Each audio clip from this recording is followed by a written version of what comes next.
Starlink వాళ్ళు already ఇప్పటికే ప్రపంచం మొత్తం ఆ, ఉన్నటువంటి అంటే ఆ, అంతరిక్షంలో ఇవి తీసుకొచ్చి శాటిలైట్స్ భారీ ఎత్తున పెట్టేసి శాటిలైట్ ఫోన్స్కి ఓకే చేస్తామన్నారు కదా. 30,000 ఏమో స్టార్టింగ్ కట్టి ఏడాది నెలకు 3,000 రూపాయలు ఎంతో తీసుకుని అంటే శాటిలైట్ సర్వీసెస్ ప్రపంచంలో ఏ మూల నుంచైనా మాట్లాడుకునేటటువంటి సేవలు ఇస్తామని చెప్పారు కదా.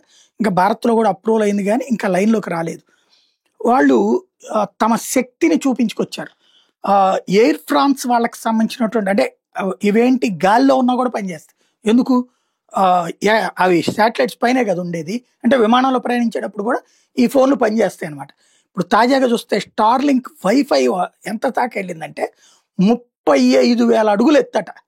ఒకటి కాదు రెండు కాదు 35,000 అడుగుల ఎత్తు. ఇందులో ఏరో ఏదైతే ఏరోప్లాన్కి సంబంధించి హైయెస్ట్ నడిచేటటువంటిది మన ఫ్రాన్స్ ఎయిర్ ఫ్రాన్స్ వాళ్ళకి సంబంధించినటువంటి విమానం అట. వాళ్ళ 34,000 అడుగులు ఎత్తున ప్రయాణిస్తుందట. దాంట్లో అది మొన్న 35,000 రీచ్ అయితే అయినా కూడా వైఫై వచ్చిందట.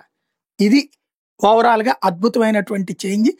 ఫ్రీ హై స్పీడ్ వైఫై ప్రస్తుతం ఎయిర్ ఫ్రాన్స్కి ఇచ్చింది స్టార్లింక్. అదే సందర్భంలో స్ట్రీమింగు, కాల్స్, అప్లోడ్స్ అట్లాగే స్మూత్గా ఫ్లయింగ్ సందర్భంలో కావాల్సిన సజెషన్స్ కూడా ఇస్తుందట. టోటల్గా ప్రపంచంలో అద్భుతాన్ని సృష్టించి చూపించింది స్టార్లింక్.